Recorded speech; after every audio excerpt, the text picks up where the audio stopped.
So I've been troubleshooting my PC for like 3 months now. It started when I moved. 3 months. Yeah, I'd boot up a game. I'd work my graphics card too hard, and I'd go to a black screen. Complete black screen, couldn't do anything, would have to hard reset the PC. I thought my graphics card was going bad. Turns out I was wrong. I uninstalled all my display drivers, reinstalled that. Crash still happened. Isolated it to a Windows process. Windows is fine. Looked it up, and people on Reddit were telling me it's because the GPU's not seated right. Yeah. And it's graphics card sag, which I've had a brace for 6 months, but I took it out because it made my fan sound raggedy because I have a used graphics card, so it had a crack in the shroud. Ooh. It was super cheap. I fixed the crack with a piece of electrical tape, so it works fine now, and it doesn't make the sound anymore. And no more black screen? No more. Well, I haven't tested that. I'm going to test that tonight. I'm going to play a game and see if it crashes. I hope so. Yeah, dear viewer, or listener, I suppose in this context, never move a PC with the graphics card seated. You always Well, yeah, it did happen after I was moving. I think it was just the sag, honestly. You think so? Yeah, I think it was just the fact that it started to weigh itself down. I'm real careful with moving my PCs because this is the other case that I put it in. So I have reseated it since the issues started happening. So I think it's just sag out of the slot. Yeah. I was moving one time and I had my PC in the side of my dad's car. Like I was loading it into like a back passenger seat. And I don't know exactly what happened. I think I was loading something into the other side of the car and it got pushed and it actually fell out of the car. Not while it was moving or anything, but it fell. It probably fell 4 feet. Yeah, my new case is about 20, 30 pounds heavier than my old case. So this thing isn't moving anytime soon. Well, I'm glad you got it sorted out. Yeah, I hope it works. I'll test it tonight.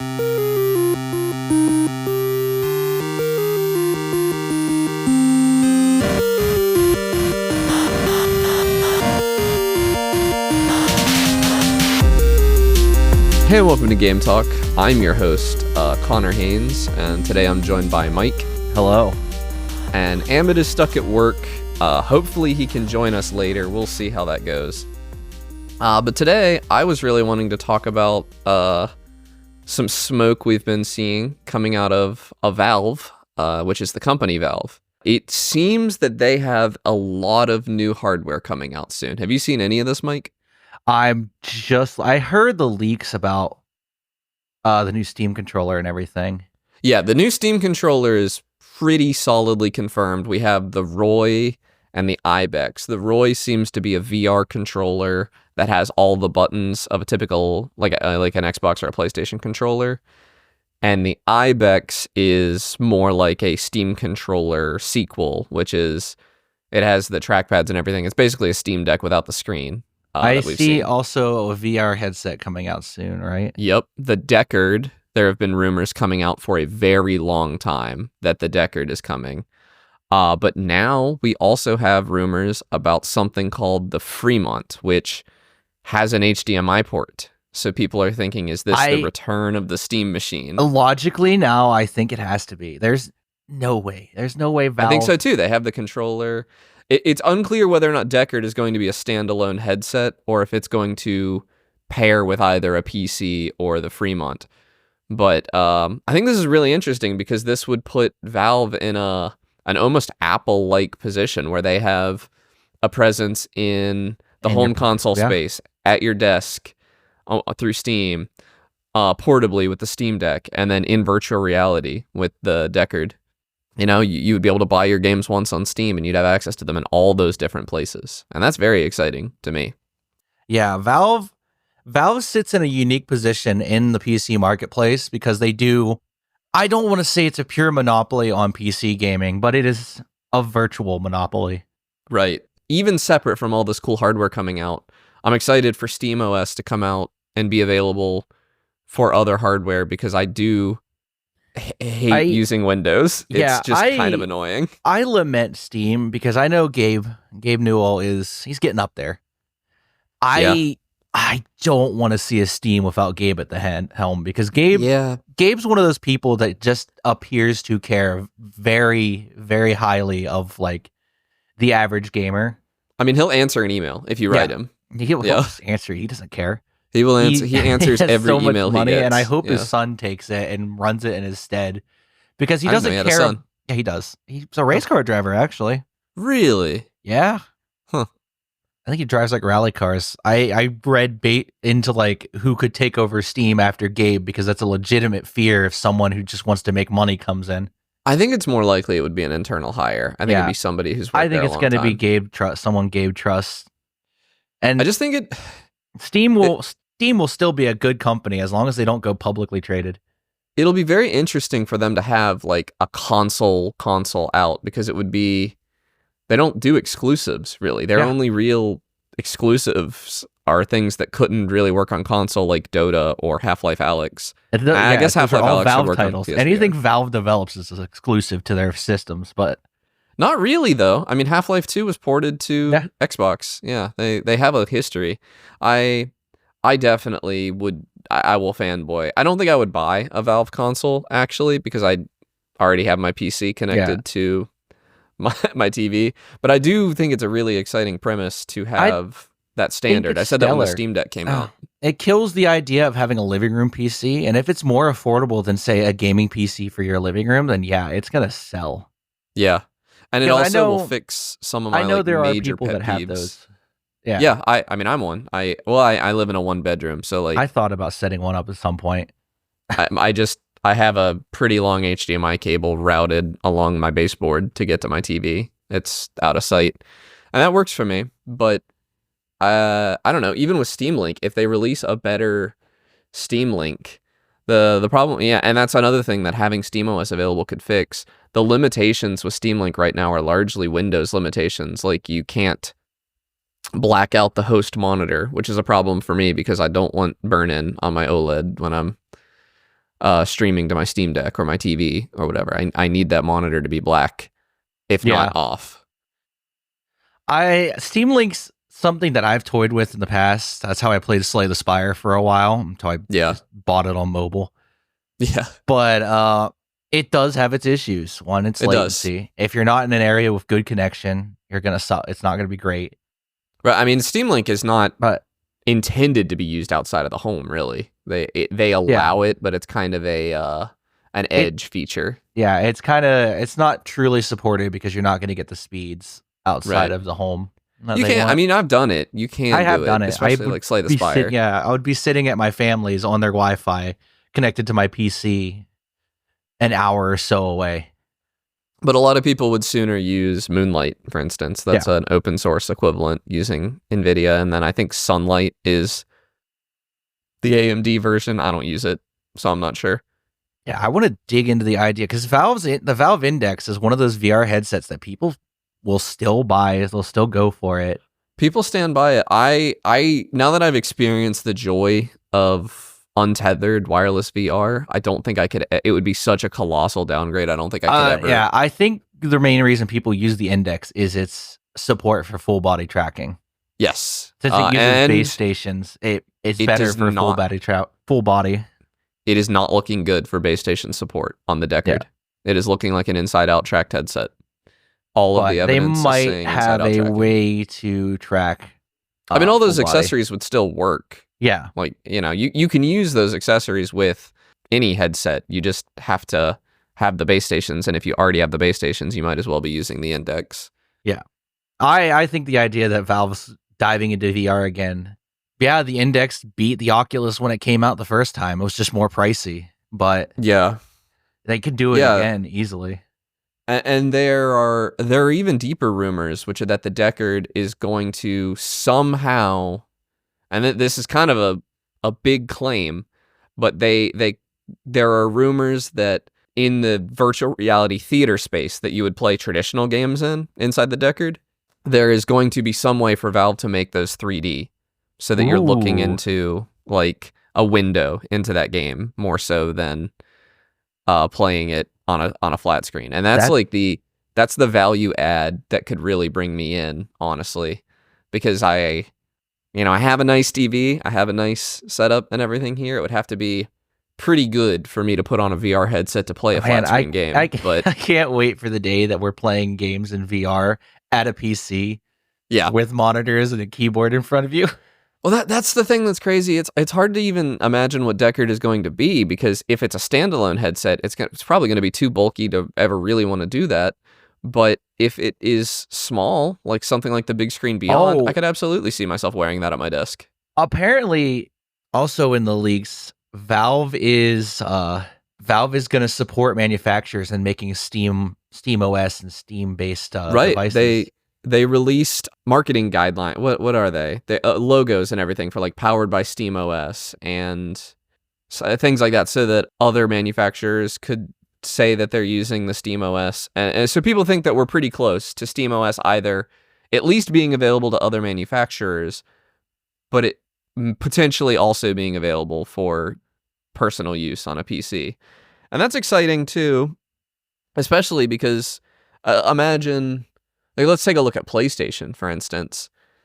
You know, your PlayStation, you have your PlayStation and your PlayStation Pro, both made by Sony. The only way to play those games would be to buy a PlayStation made by Sony. But, in Valve's ecosystem, it would be you can buy the Valve box that plays the games, and the games are going to run on it.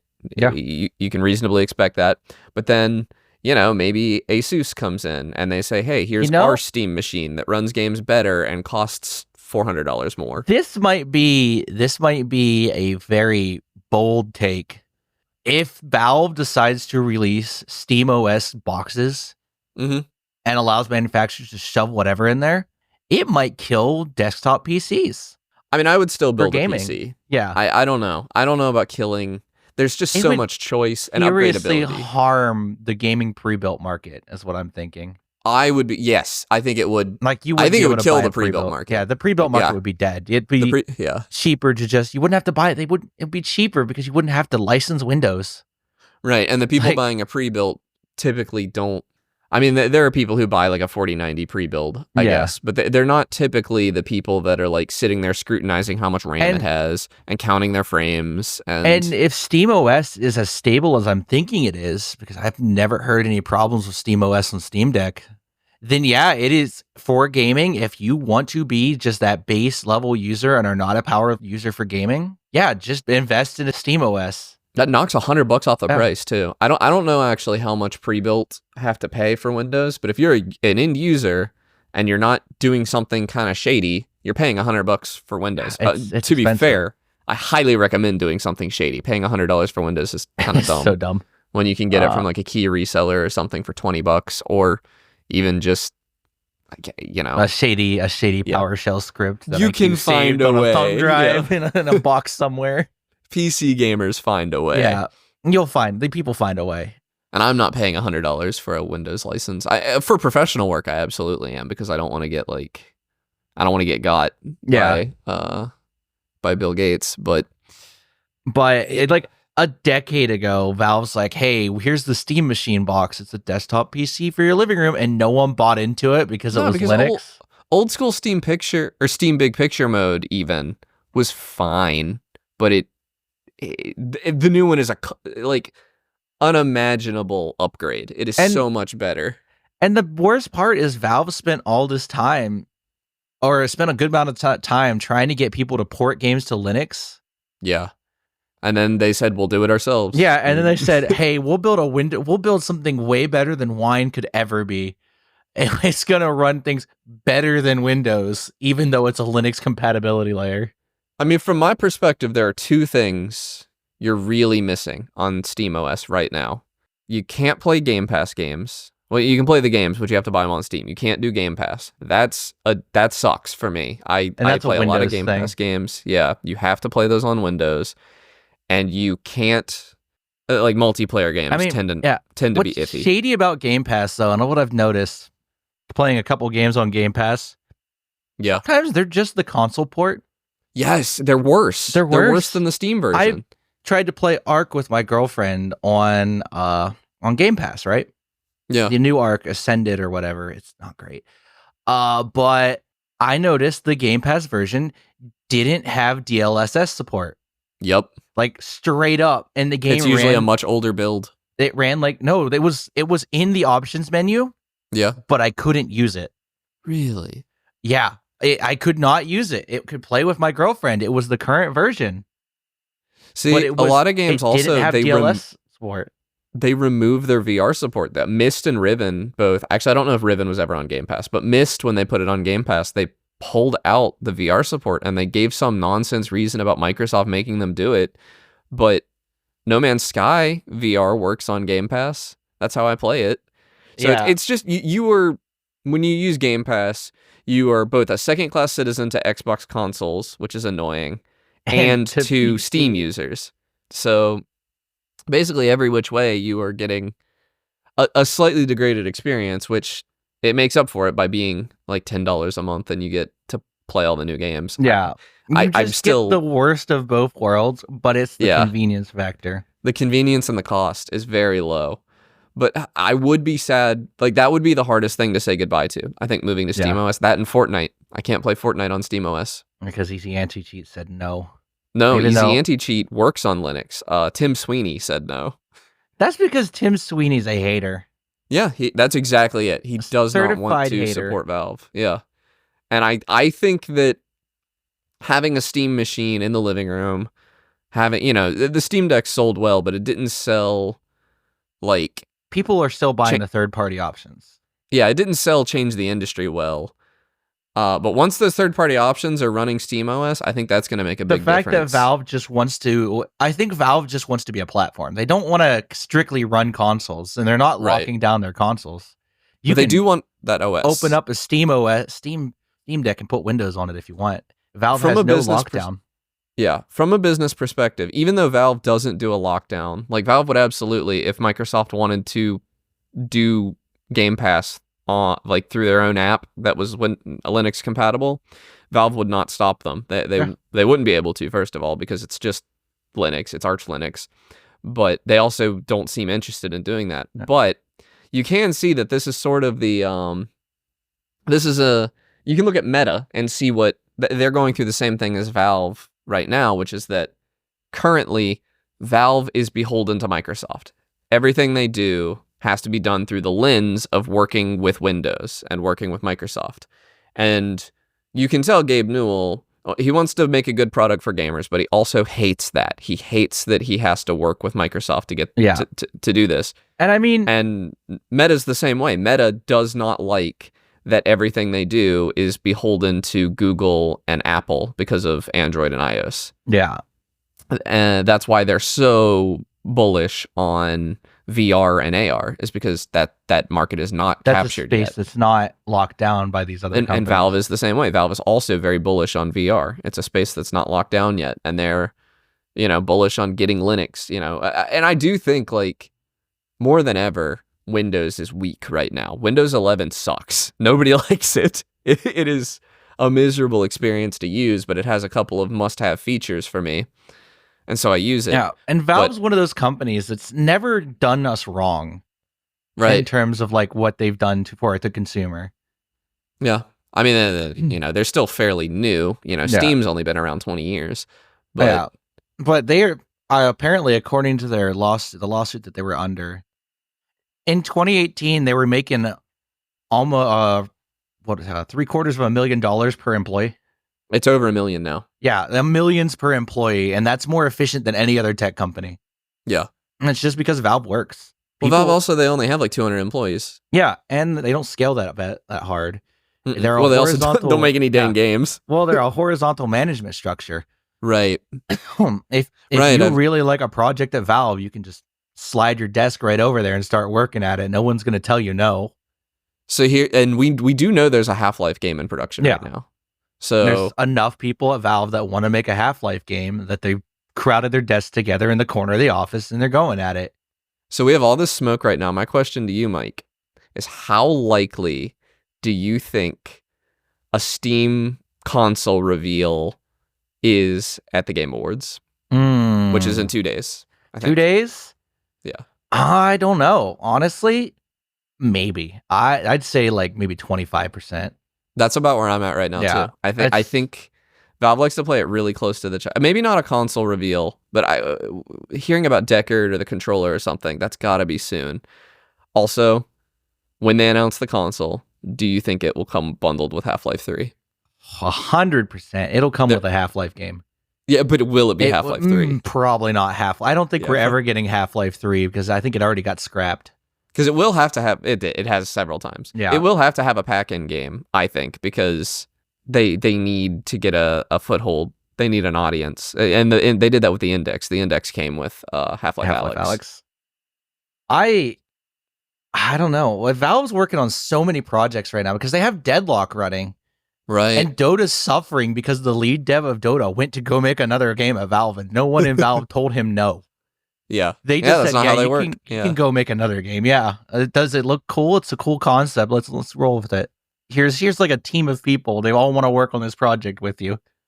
But I just think I think it's wild that 5 years ago, actually, it was 5 years ago, Valve didn't make hardware. The Indexed, they'd made the Steam controller, and it was not very popular. So 5 years ago, really, Valve did not make hardware. If you told me that Valve was thinking of releasing another console right after the Steam machines fell, yeah, 10 years ago, yeah, I'd look at you like, oh, they're doing it again. The Steam machines never sold. But we're looking at a likely future where they could be your home console, your portable option, your VR headset, and maybe also your sitting PC at your desk. storefront. Yeah, because I've noticed if a game's not on Steam, I play it less. Yeah, same. Like I don't see it. The first place I look to play a game is my Steam library. The second is Game Pass. Thousands of games in there. Yeah, when I have games on Epic, they're like, it's got to be really, really good for me to even think about playing it because I don't browse my Epic library ever. I have over 100 games on there, I think, from like the free games they gave away. And there are like some bangers in there that I've never played because I always forget I even have them. Yeah, I don't open the Epic launcher that often. No. I open it all the time to play Fortnite. I wouldn't complain about my 2-factor auth, but like that's a mandatory thing. It's just annoying every time I launch the Epic launcher that I have to go find my phone. But what's next? What's next? Is Valve going to release an iPhone competitor? Oh my god, that'd be crazy. That'd be nuts. You're going to be, yeah. But that's just. They seem to be very aggressive about this right now. There's a lot of they heat, see a lot blood of in the water with Microsoft and everything, and they're striking on it. There's no real operating system that's for gaming that is easy to set up, that is accessible. Because Windows requires a level of technical aptitude that not a lot of newer generation people have. Windows is also just, I don't know if that's fair. Well, yeah, I've been using Windows so long. Yeah, I've been using Windows so long that I never realized that there are some people that, like, if they grew up on like an iPhone and a Mac, that they don't even know what a file, like a drive letter is. It feels intuitive to me to use Windows, but I will say, like, when a game hangs on my Steam Deck, it's not a big deal. I hit the little Steam button and I hit close game, and the game goes away, like, it works quickly. Sometimes if Windows hangs, it's... when a game hangs on Windows, it's like, sorry, like, get back to me in 6 weeks, like, or just turn your PC off. You don't always have an option. Yeah. It's not... It doesn't happen super often, but it happened to me with Helldivers earlier, where, like, I tried to close out of the game and it just didn't do it, and I couldn't get anything. I couldn't get Helldivers off of my screen. I could get like the Windows taskbar to come up, but the second I tried to click on it, I'm back on Helldivers. That's why I've learned to navigate. This is the key PC gaming skill that I've learned. I know how to navigate the task manager by its little icon. Yeah, I know. Yeah, on the window pop up. That's the kind of thing, like, if Ahmed were here right now, Ahmed, our resident console gamer, he'd be like, "That's insane. That's ridiculous that you do that. Like, that's so stupid. Why?" The cold open's literally me talking about how I had this persistent problem where I never had it if I limited my frames, but I want my games to look cool and run at a good frame rate. Yeah. So I had to troubleshoot it. And so if I was running on like a console, that wouldn't have happened. I'd just throw the console out and get a new one if it started crashing out every 3 minutes, you know? Yeah, from an OS perspective, there's so much to be improved for gaming. I mean, Windows HDR is finally getting to a good place. Linux HDR didn't exist like a year ago, and it's already in a good place. Yeah, they released the OLED Steam Deck, and Valve was like, "All right, time." So much money into Linux, and since Linux is open source, yeah, but it's less money than Microsoft is putting into Windows. Yeah. It just seems like It just seems like they can get stuff done that Microsoft has no interest in doing. That's because Valve is a company where game devs go to basically retire. If you're going at Valve, you're going to be there for your career. Your career. You're there forever. Right. I've never heard big stories of massive amounts of devs leaving Valve, and every time it's like, oh, I'm leaving Valve after 20 years. No, and I'd be shocked to ever hear about layoffs there. Yeah. I would be. I'd be upset, actually, because they print money. Expand. Yeah, they don't expand that fast. They're 200 employees running the largest gaming marketplace, period. Yeah. And that's still making games. They have one game in active production. Yeah, they have one game actively that we know of that's public. Another game that's in active maintenance right now, which is Dota 2. And sometimes they release updates for Team Fortress. So they have like one guy in the corner who they feed Monster Energy and cookies to bug fix TF2. I've said this about the Steam Deck, and I've said this about PC as well, but it's even more true once you have a Steam home console. This is the one you buy. You get to play your Spider-Man. You get to play your Halo. Like, it's all there. You're getting, and I do wonder if PlayStation would pull back, because a home console would kind of be inching into their market a little. It'd scare them. It wouldn't scare Microsoft. I don't think it would scare them. Microsoft, there's no way I don't even think cares about Steam anymore.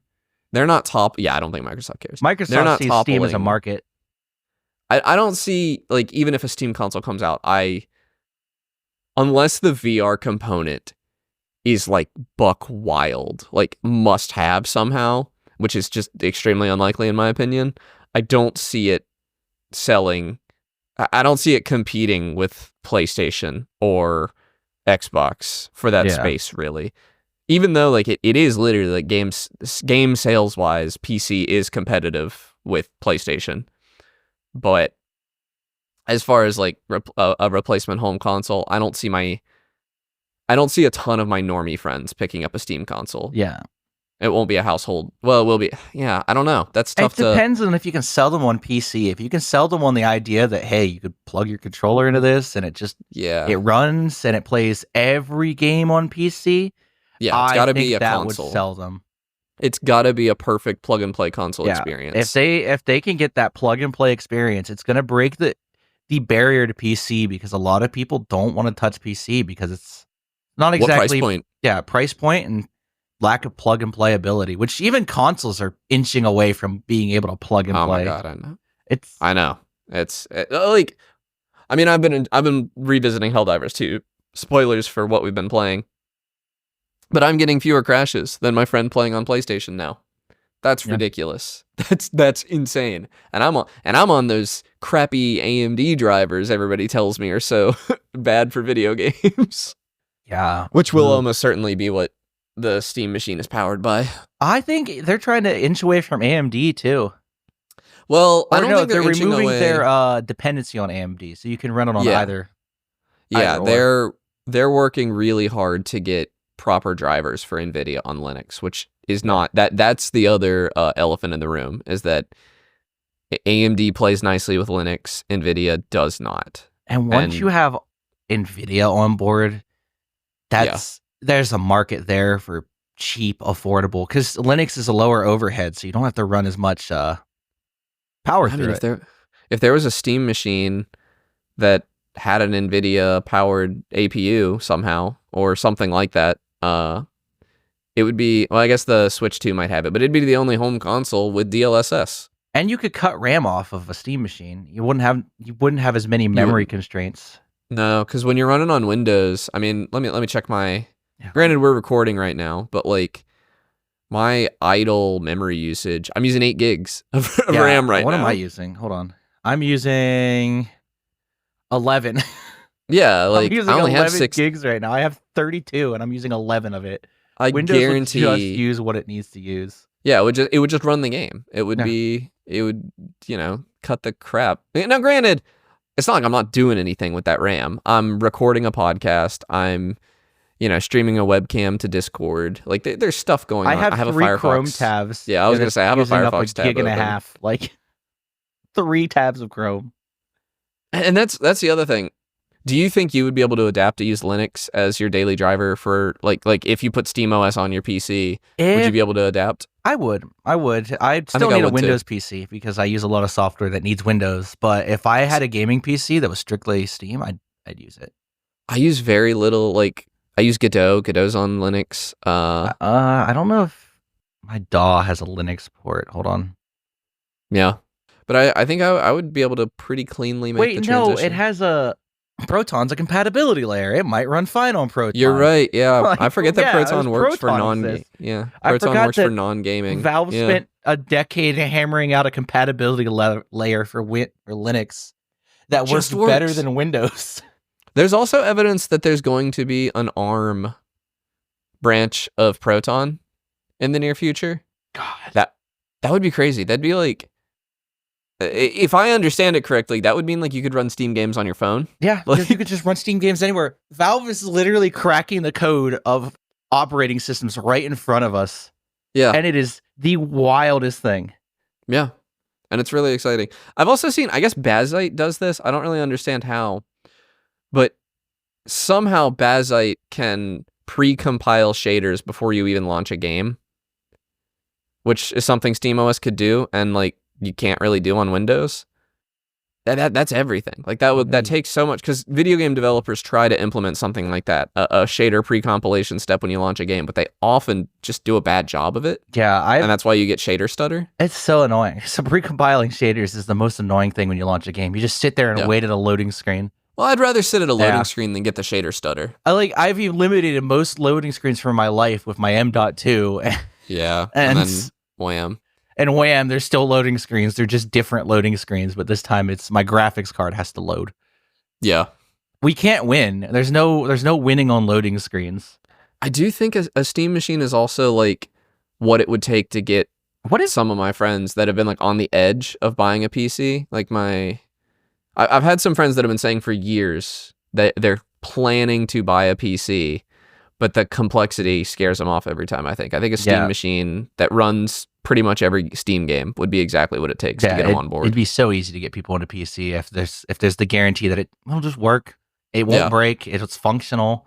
You won't have to sit there and dig through settings. It has to hit that console price point like that, which I think is going to be tough because like the Steam Deck is at that console price point. The Steam Deck on the low end is $350 right now.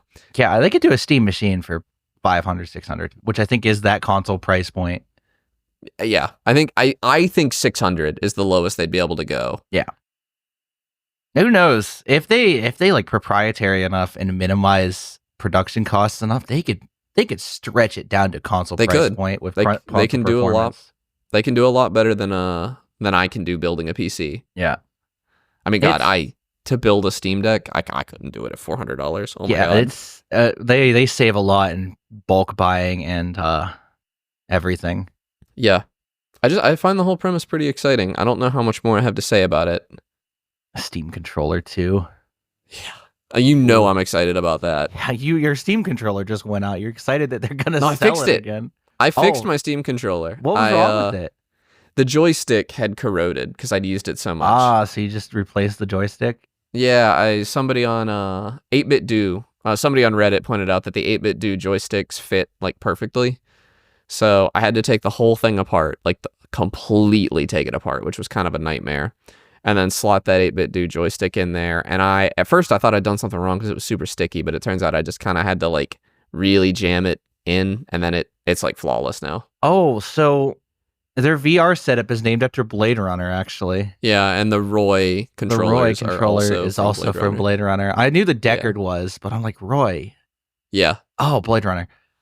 And I'm a little like, I don't know how common of a take this is, but I really like the disconnected Joy-Con style of playing games. I could see myself using the Roy controllers even when I'm not in VR, like with my hands at my sides, just playing on a TV, if that's an option.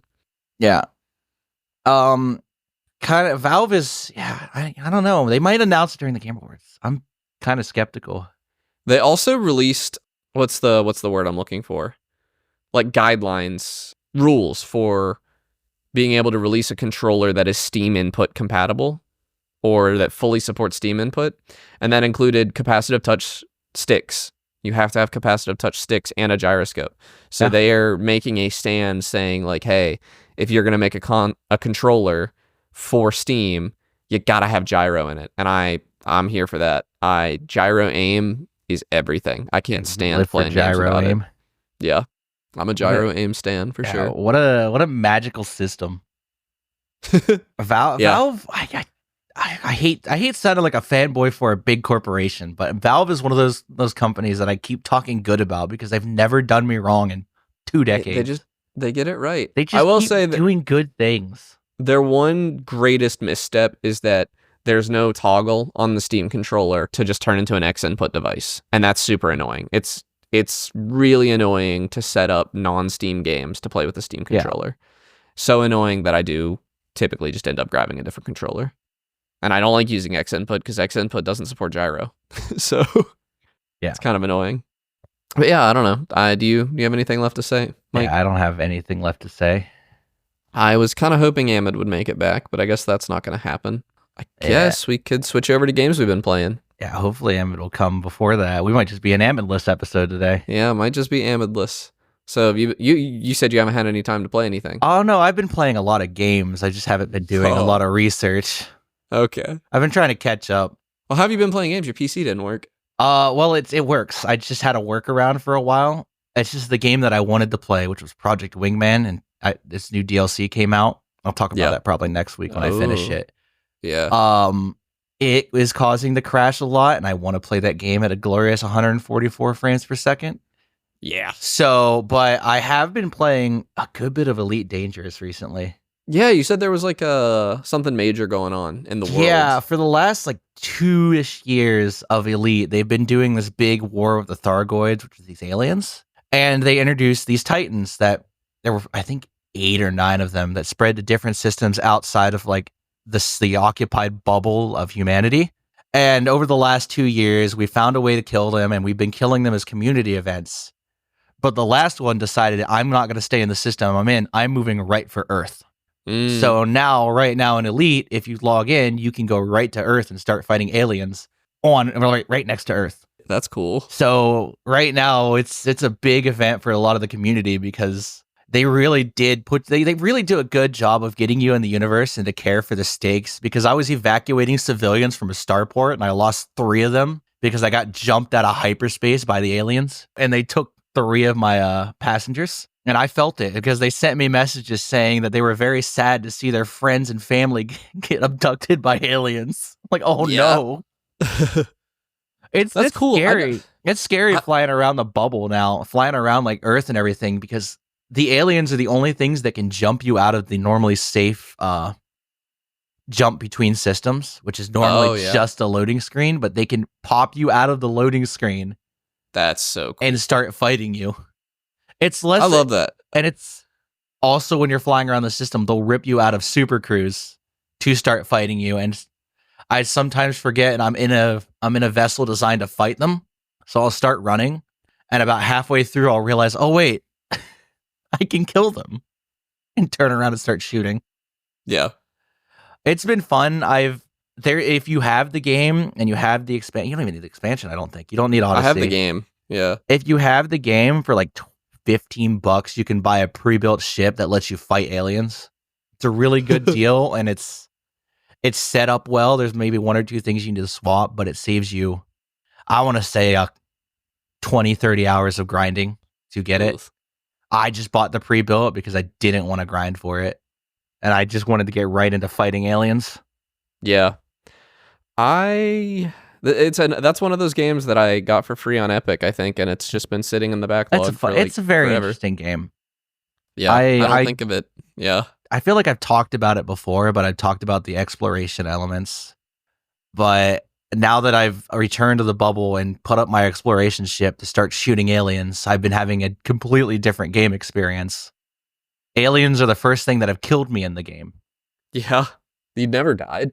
I don't think of it as an action-packed game. Yeah. Well, in combat, I've gotten close to dying. I've never really died because while exploring, if you die, you lose all your exploration data. Mm-hmm. So if I am ever close to blowing up, I stop and immediately find the nearest station to repair and rearm and everything. because I don't want to lose millions of credits in exploration data. But fighting aliens, dirt cheap. You make, I think I saw a number of 75 million credits for completing like one stage of a combat zone. Wow. Yeah, and each like the base level big alien ship is 8 million credits. Yeah. So you make a lot of money doing it. It's one of the most profitable thing in the games, other than if you have the expansion and run around planets scanning back mats of bacteria and crystals and selling it. I think I made 300 million credits scanning landing on planets, walking up to this pile of like goo, scanning it 3 times and then sending it off and selling it. So I have no context, but that sounds like a lot. 1 million, like the most expensive ships are around the range of like 500, 600 million, and a fleet carrier is $1 billion. So making 300 million in like an hour is pretty good money. Yeah. Like most bounties only pay out 80K for like regular combat ships, but alien bounties go up in the millions. Yeah. I've been having fun. I've been revisiting Helldivers 2 this week a little bit. It is really making my... They fixed the crashes and everything, it seems like, on PC. I haven't had any issues with that. It is still really making my my CPU sweat. I actually am like, that this might be it. I might have to upgrade the 5600X here soon. That's been my ride or die for 4 years or whatever. I think I built this PC in 2020. And it's sad to see it go, but it is what it is. Yeah. But I'm enjoying the game a lot. Nothing has really changed. They've added new guns. They've added mechs you can walk around in. I've been playing with randos. Yeah, well, they haven't really added a ton of mission types or anything. Like has the toxicity with randos gone away now? I've only been kicked from one game recently. That's been my biggest problem, is the fact that we just get kicked. You'll finish a mission and get kicked, so you won't get any of your rewards. I had one where it seemed like I crashed out because it didn't give me a message that I'd been kicked. And then I had one today where it said I got kicked, but it didn't kick me out of the mission. It said I got kicked out of the party, and I was the only one left in the mission. Yeah, it seems weird that people would just kick you for no reason. Like, to make your game private if you just want to kick people, you know? Yeah, exactly. No, I suspect it was because they let me play for a pretty long time. I suspect they had a friend that wanted to join, and they kicked me for that, which sucks, but it is what it is. Yeah. But it didn't really, I don't know, it's not really impacted my good time. It is just really hard at the higher difficulties, which like... Yeah, I've thought about getting back into it, but I'm like, do I really want to deal with that difficulty? I miss having a group. Yeah. I miss having a group to play it with because the difficulty went down a lot smoother. I feel bad when I die. Like, I feel this in Monster Hunter too, but I'm a lot better at Monster Hunter than I am at Helldivers, where like, we have a finite shared pool of respawn. So every time I die, that's actually a pretty bad thing for the team. Yeah. And if I'm not pulling my weight, which I'm not right now, I'm super rusty at Helldivers. And so when I'm not pulling my weight, I feel really bad about that. And that sucks, but like, what are you going to do? They can't... It's just better with friends because I don't feel bad for being an anchor on my friends. But I've been enjoying it. It's fun. Worth revisiting. I also wanted to replay it because we're going to be debating Game of the Year here soon. And I wanted it to be a little fresher in my mind. And my opinion of it after playing it recently is higher than it was like if you'd asked me a month ago. It's a fun game. I'm like getting the itch to play it while I'm at work. Yeah, I have some games like firing it up as soon as I get bring off. Up for Game of the Year, but there's a lot that I want to talk about for the Game of the Year episode, and it's a shame that Amit isn't here. This might be our shortest episode, honestly. Yeah, well, so your game. Do you have games outside of the ones that we deliberated on, like that list? None that we've deliberated. I mean, Space Marine 2, I started playing, and it's awesome. I haven't dive deep into it, but what I've played so far is really interesting, and I like its implementation of co-op. Yeah, where it's just drop in, drop out. Yeah, we'll have to have an offline discussion about the bracket soon, because we'll probably be covering that pretty soon. I haven't played enough of Space Marine 2 to really say anything about it. I've been waiting on my friends to get it together. My other game I've been playing, Indiana Jones and the Great Circle. I need to play that. I thought about playing it. It's good, dude. It's a late contender for... I don't think it would win it, but I think it earns a spot on the bracket more than some of the other games on the bracket, potentially. It's really good. It's I had a bunch of stuff I wanted to say to Amit because he's waiting for it to get ported to PlayStation, and playing this on console is like a perfectly acceptable way to play it. From what the Digital Foundry video was saying, it's gorgeous on console, but it looks crazy on PC, dude. It's so it just like some of the internal like some of the dungeon, quote unquote dungeon, there's part where you're in like the catacombs under the Vatican, and it is just the lighting. This game is only ray traced global illumination. It does not have a raster lighting fallback at all. They leaned 100% into ray tracing. So if you don't have a GPU that supports hardware ray tracing, you actually can't play this game at all, I don't think. And that was a controversial decision, but one that I think has paid off. This is id Tech. It's running on the id Tech engine. And it's maybe the prettiest lighting I've ever seen in a game. It's insanely good looking. It is like pure eye candy the whole time you're playing it. And it's a good game. It's not an immersive sim, but it does have... It plays kind of like one. Like you are choosing whether you want to do stealth or combat, kinda. You are choosing what tools you have at your disposal to do those things. And that it does... The levels are open enough that you're making a lot of decisions per minute, I would say, and that elicits an immersive sim feel. So I think you'd really like it, Mike. Yeah, I've watched the gameplay, and I thought, man, I'd be interested in this.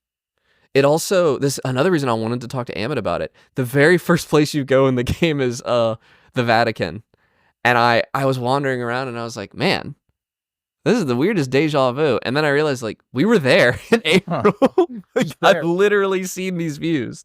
Some of the places you can get, like, obviously Indiana is getting behind fascist Italy lines and everything, and going to places that I was not able to go as a tourist. But then he walks into the Sistine Chapel, and I'm like, oh my god, I've been in this room. I've been here. Yeah, that's how I feel playing like Fallout or something when I've been to these cities. Yeah, it's interesting. It's like, I've seen this before. I was there. I've seen that exact view. I felt the opposite when I went to Italy, and I was like, oh, I've played Hitman, I've played Assassin's Creed, like I've seen this stuff before, but feeling it in reverse, where it's like, I've been to that place first, and now I'm seeing it in game. That was really interesting. It's wild, yeah. I think I recommend this game. It's super fun.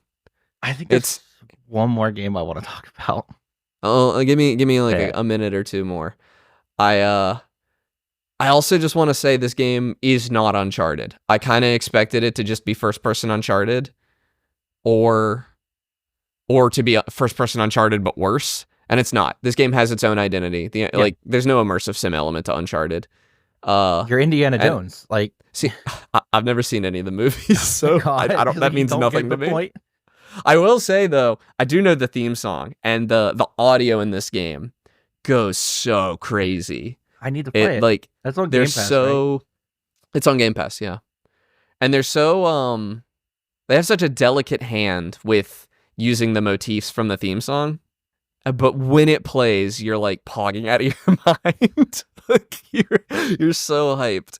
Oh, and I also like, this is like kind of an aside, but I got an amp for my headphones recently. I've had some like bottom rung audiophile tier headphones for a couple years now.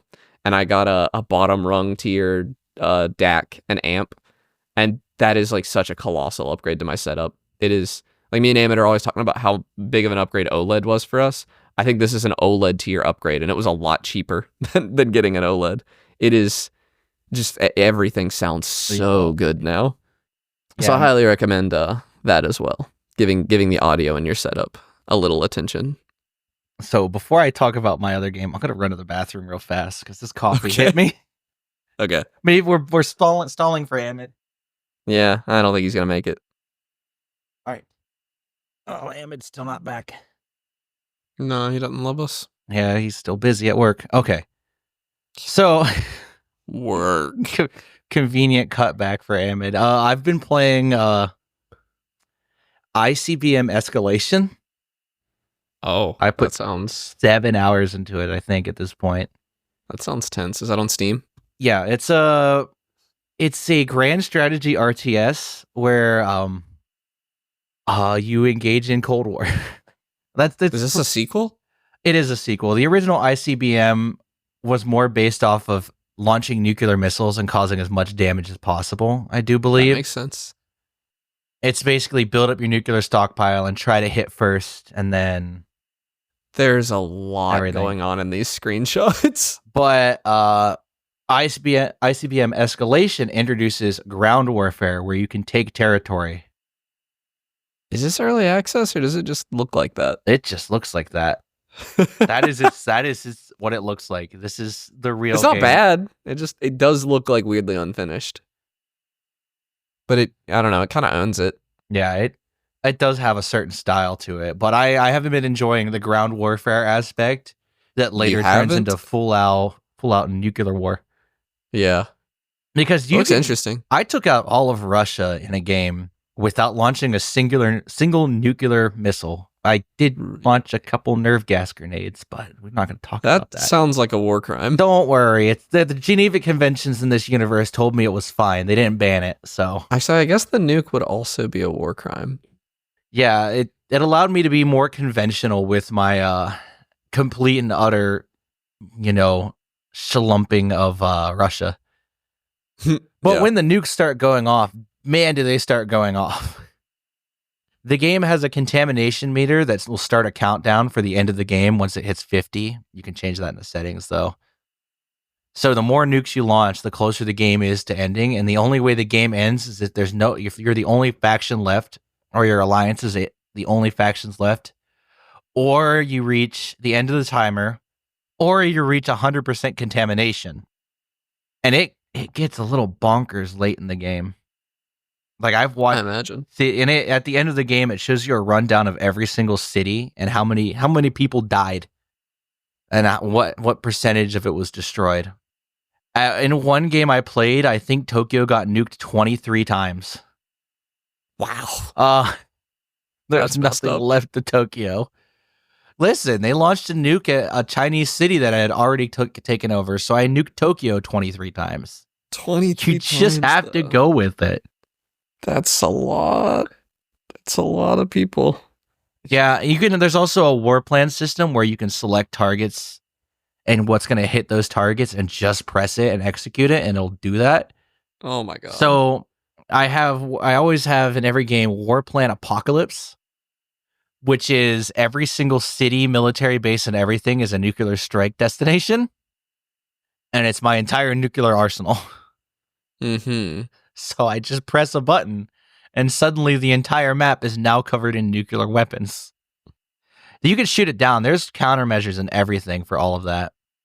Like you can have anti-ship missiles, spy satellites that kill other satellites, orbital lasers. There's so much. There's so much there that I've engaged with that I've been having a good time. I kind of want to play it again. It also has full mod support. Interesting. Yeah, so you can change it how you want. So I give it a glowing recommendation, especially if you like RTSs. The longest game mode lasts about 4 hours. Oh, that's not bad. At 4 times speed.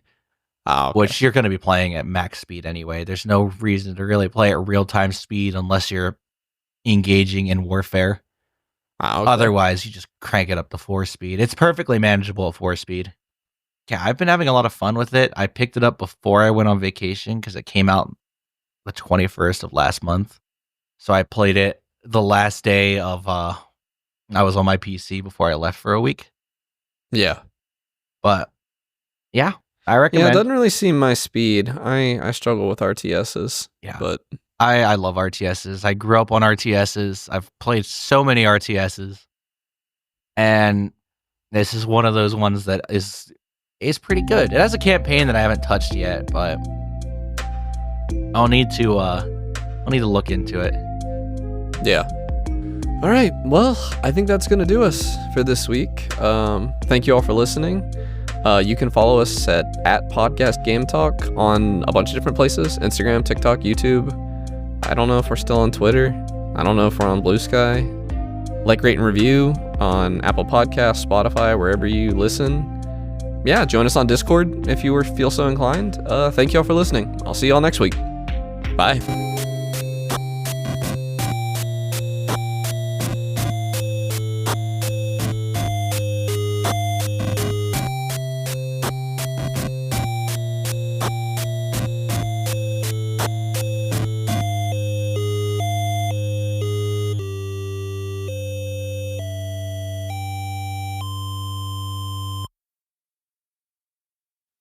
I never say see you next week. That's Ammon. He cuts me off every time.